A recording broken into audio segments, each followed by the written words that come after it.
오늘 에베소서 1장을 본문으로 택한 이유는 우리가 그동안 해온 이사야 선지서의 내용을 마치고 그 이사야 전체에 있는 가장 중요한 핵심되는 내용을 요약해서 후기로 두 개의 내용을 여러분에게 꼭 기억시키고 싶어서입니다. 오늘 하려는 것은 율법주의에 관한 것입니다.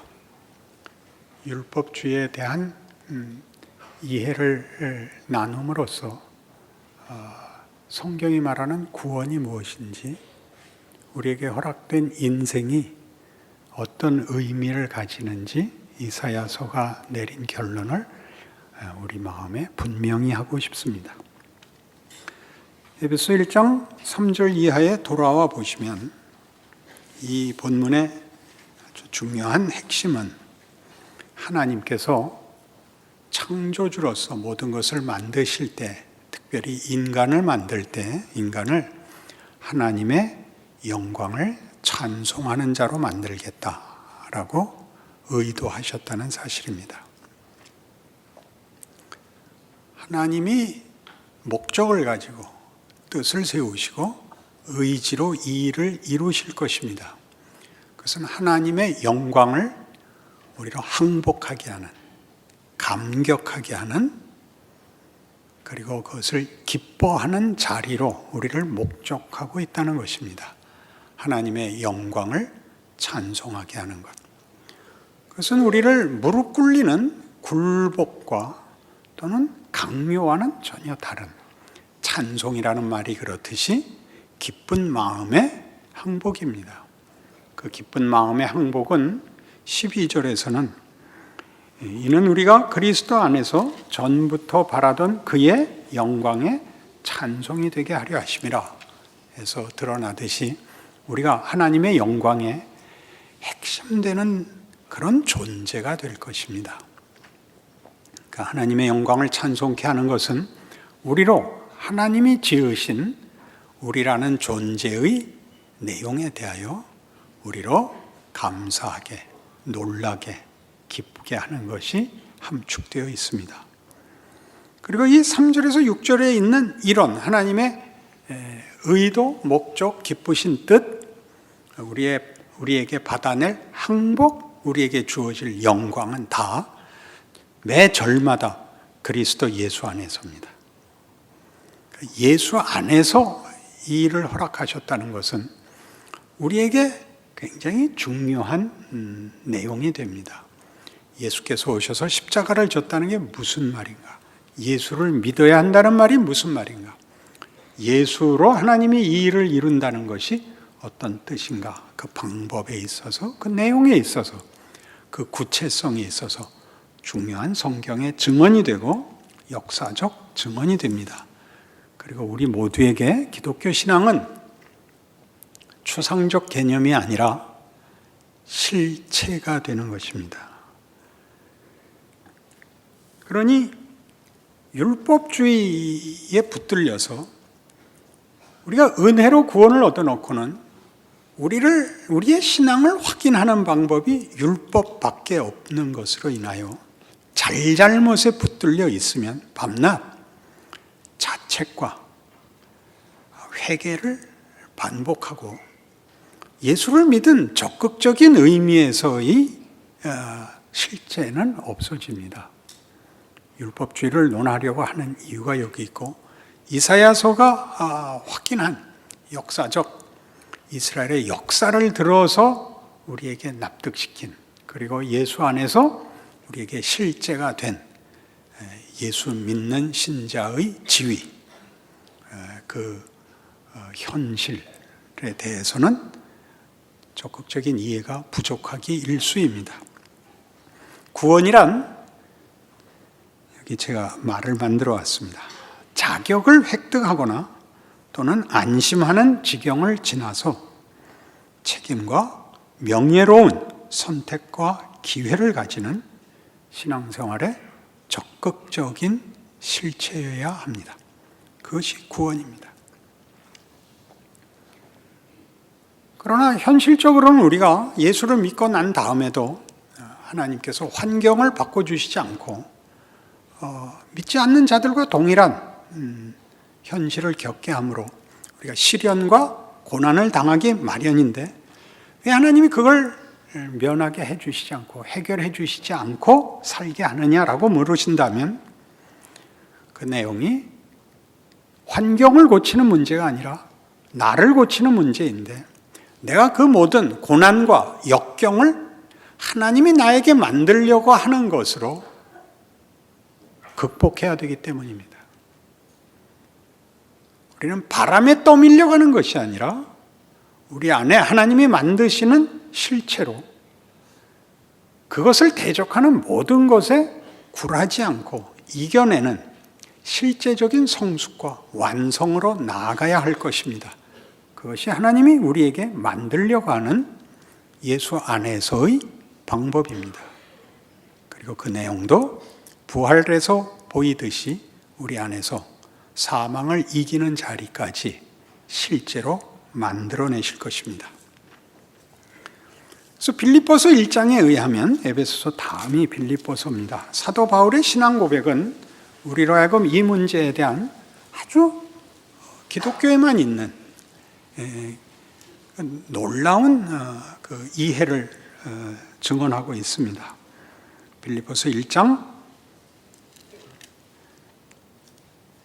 20절 나의 간절한 기대와 소망을 따라 아무 일에든지 부끄러워하지 아니하고 지금도 전과 같이 온전히 담대하여 살든지 죽든지 내 몸에서 그리스도가 존귀하게 되게 하려 하나니 이는 내게 사는 것이 그리스도니 죽는 것도 유익함이라. 세상에서 살고 죽는 것은 무시무시한 차이입니다.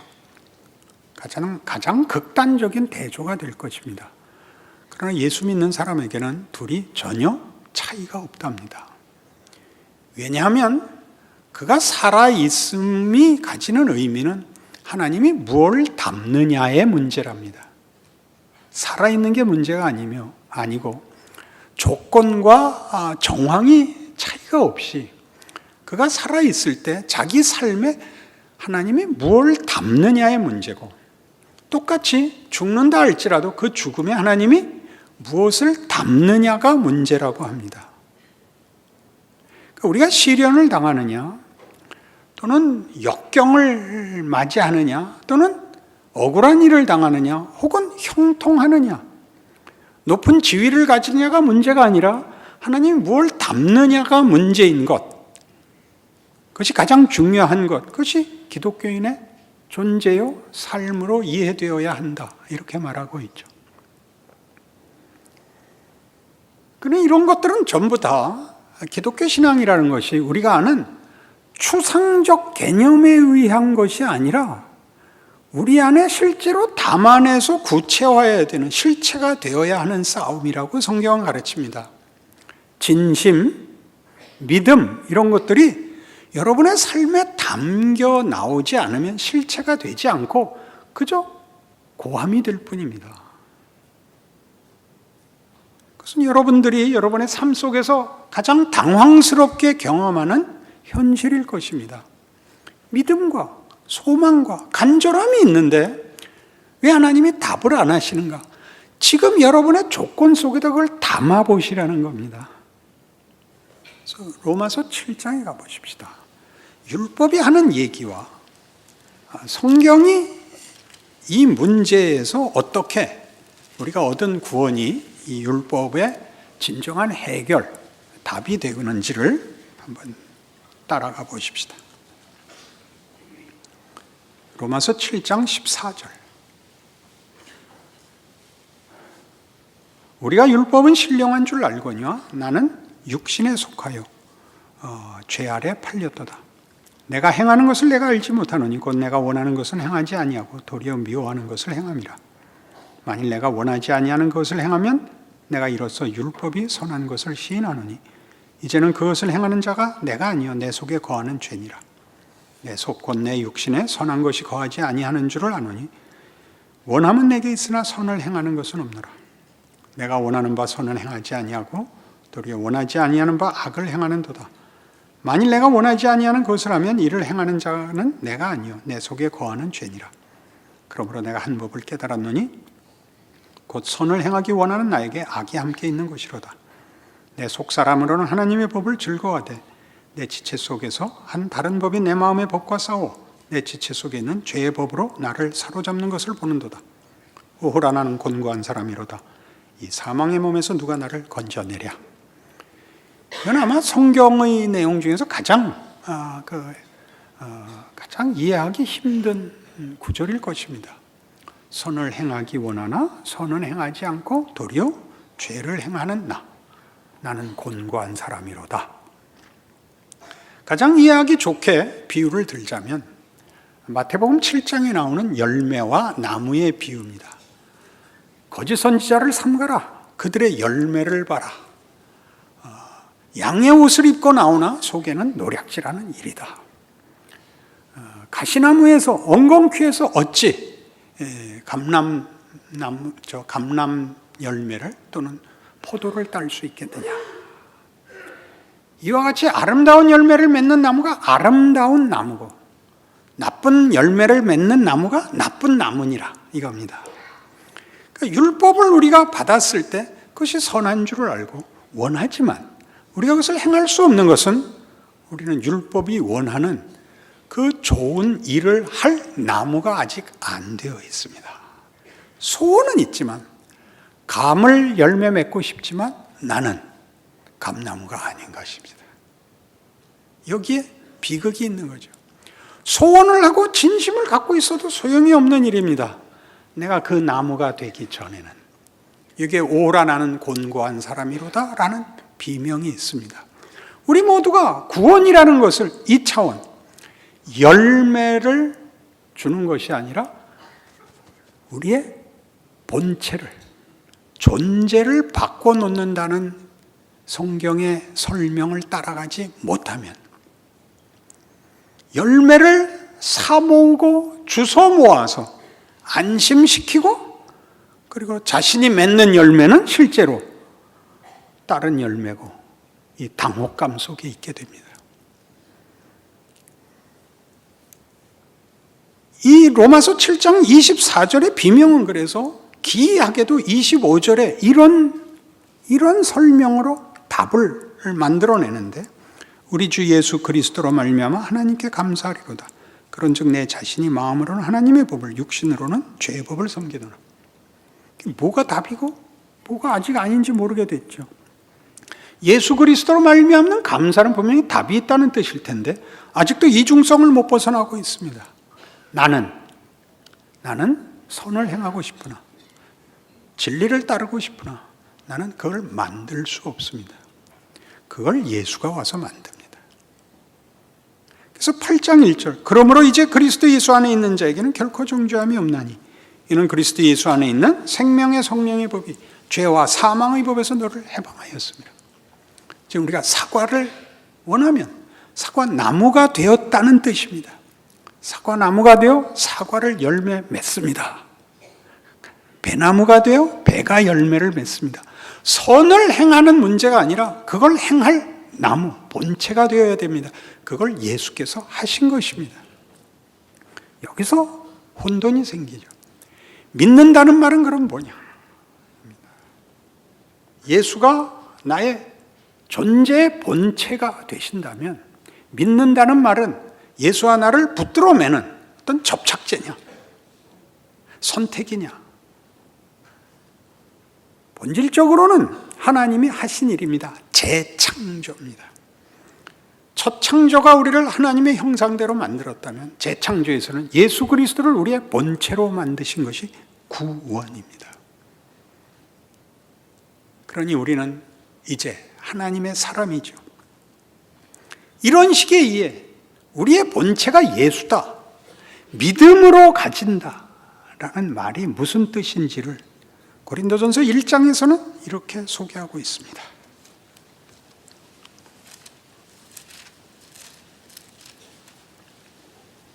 고린도전서 1장 26절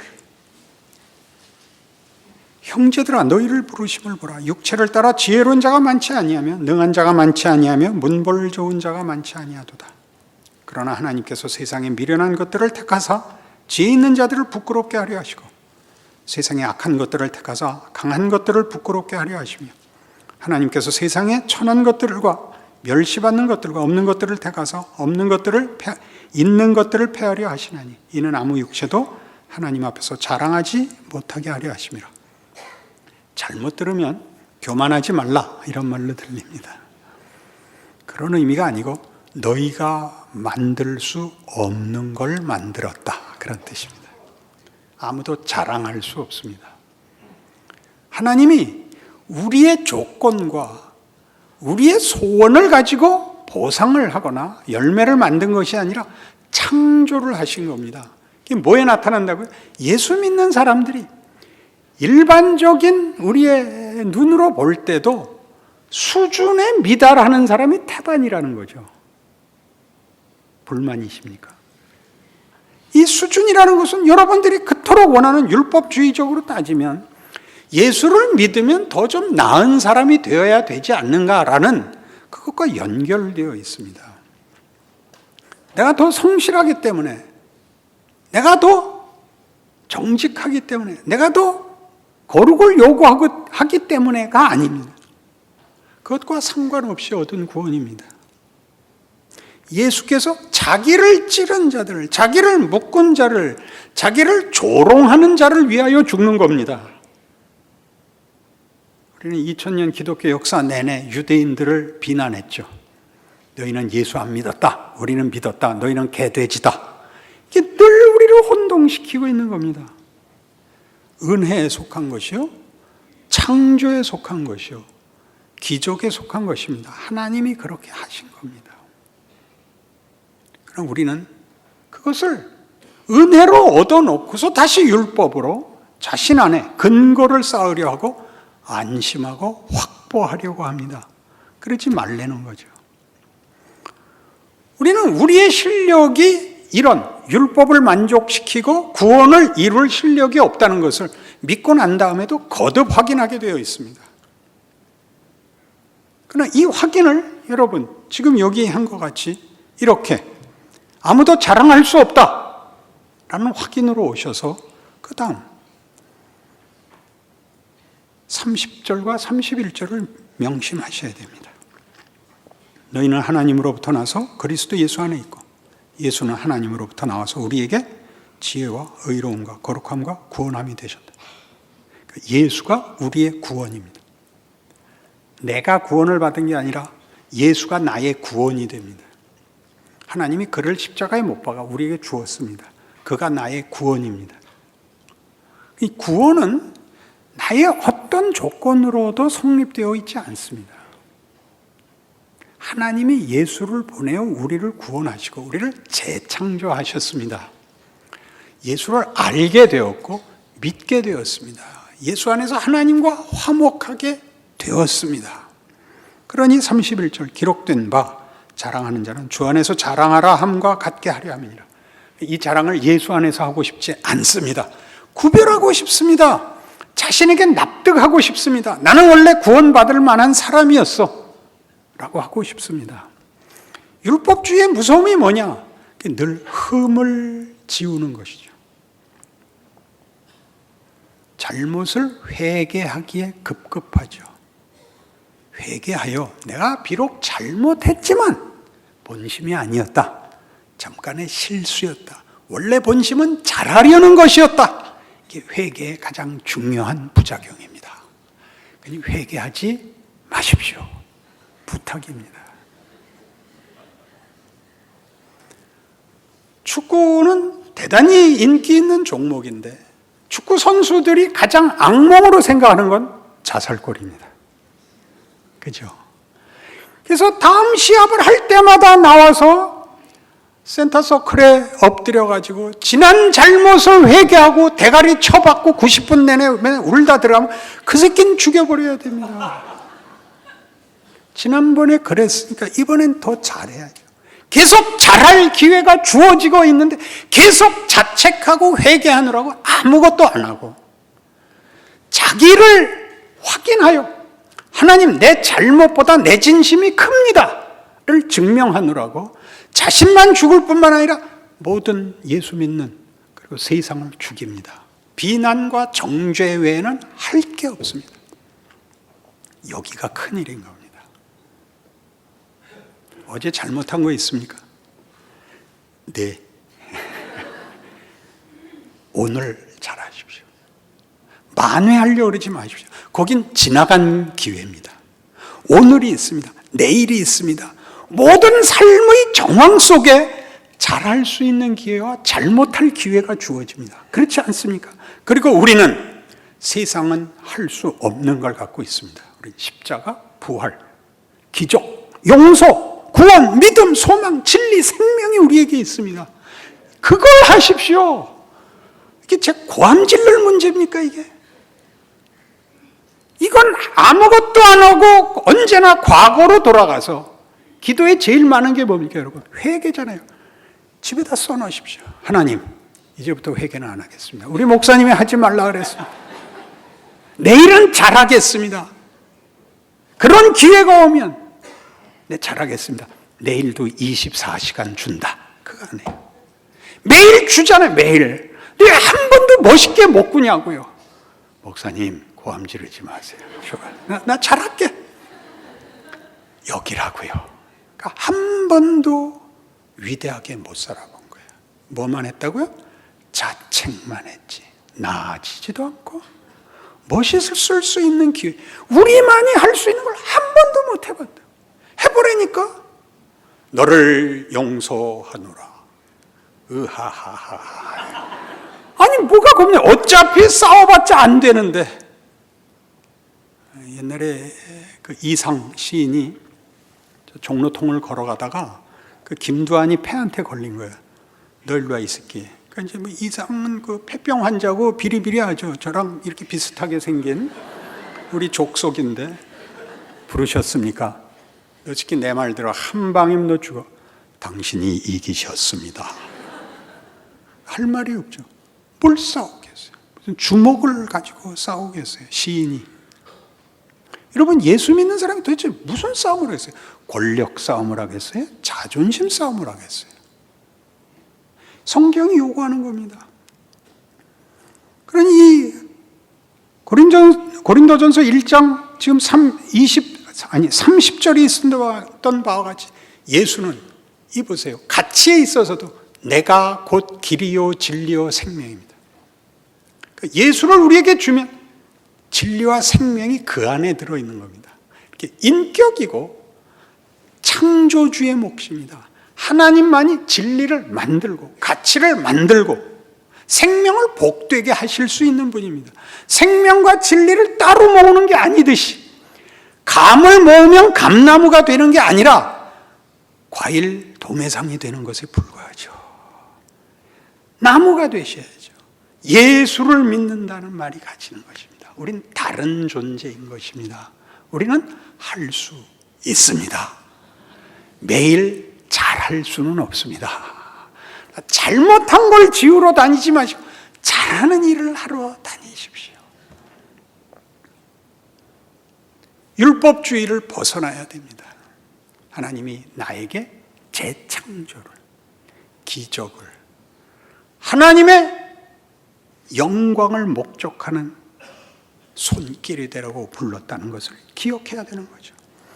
고린도전서 13장, 15장에 가면 이런 내용들을 이렇게 이미 부활장에서 소개하고 있습니다.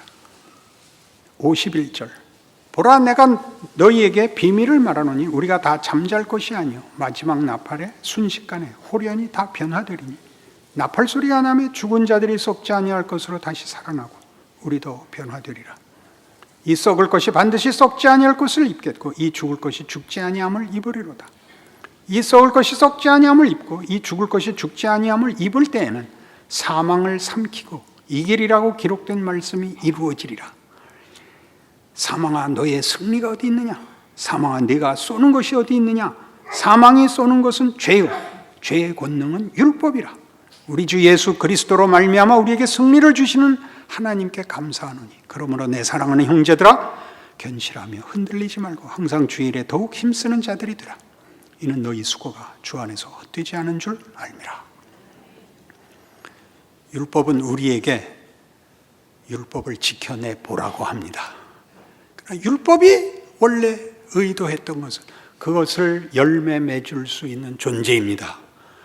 마태복음 22장에 기록된 율법사의 질문, 선생님이요, 계명 중에 가장 큰 계명이 무엇입니까? 첫째는 네 마음을 다하고 뜻을 다하고 성품을 다하여 주 너의 하나님을 사랑하라 하셨으니 이것이 크고 첫째 되는 계명이요. 둘째는 이와 같으니 네 이웃을 네 몸같이 사랑하라 하셨으니 이 두 계명이 온 율법과 선지자의 강령이니라. 사랑이랍니다. 놀랍지 않습니까? 우린 못합니다. 예수가 하셨습니다. 예수가 하셔서 우리에게 사랑을 할 수 있게 하셨습니다. 그러니 사랑하십시오. 이김을 주시는 하나님, 누구 안에서? 예수 그리스도로 말미암아. 그게 예수를 믿는다는 뜻입니다. 기독교인이 됐다는 뜻입니다. 우린 다르습니다. 할 수 있습니다. 무엇에 혼란이 생겼다고요? 흠을 제거하다가 원래 해야 되는 걸 못하게 되죠. 원래 해야 되는 걸 하시고 부족한 것은 감수하십시오. 그거 시비 걸지 않을 테니까. 그래서 로마서 13장에 가면 당연한 요구가 나옵니다.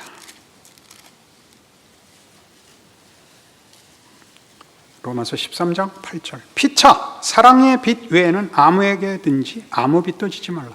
남을 사랑하는 자는 율법을 다 이루었느니라. 간음하지 말라, 살인하지 말라, 도둑질하지 말라, 탐내지 말라 한 것과 그 외에 다른 계명이 있을지라도 네 이웃을 네 자신과 같이 사랑하라 하신 그 말씀 가운데 다 들었느니라. 사랑은 이웃에게 악을 행하지 아니하나니 그러므로 사랑은 율법의 완성이니라. 율법주의로 가면 여러분들이 율법을 제대로 쓰고 있는지 잘못 쓰고 있는지를 알려면 율법이 여러분에게 공포로 오면 틀린 것입니다. 공포의 반대말은 뭘까요? 그렇죠. 공포의 반대말은 사랑입니다. 안심은 공포가 없는 정도고 사랑은 공포와 정반대되는 적극적인 내용입니다. 그렇죠. 공포와 사랑. 아무래도 좋다가 아니라 안심하고 쉽고 단순한 것이 아니라 적극적인 명예와 위대한 모험. 자기를 내어주고 공포보다 더 큰 열정과 열심으로 우리를 잡아다니는 것. 그것이 기독교가 말하는 것입니다. 하나님의 사랑, 우리가 누려야 할 사랑. 그래서 여러분의 인생을 자책으로 가는 시험에 지지 마시고 해야 할 책임과 명예와 영광이 있다는 걸 아는 것으로 이해하셔서 여러분이 처한 환경의 어려움이 바로 거기에 보낸 성육신과 같이 하나님이 거기에 보낸 빛이고 거기에 보낸 은혜고 거기에 하는 위로고 사랑이라는 것을 기억하여 담대히 여러분의 현실을 살아내시는 명예로운 신앙인이 되시기 바랍니다. 기도하십시다. 하나님 아버지 은혜를 감사합니다. 하나님의 자녀라는 것은 얼마나 굉장한 것인지요. 사랑하고 용서하고 기뻐하고 그리고 기다리겠습니다. 그렇게 우리 인생 내내 하나님의 일하심과 기적이 감사와 찬송이 넘쳐나는 삶을 살겠습니다. 우리를 보는 자가 다 이 하나님을 만나는 귀한 인생 되게 하여 주옵소서. 예수님 이름으로 기도합니다.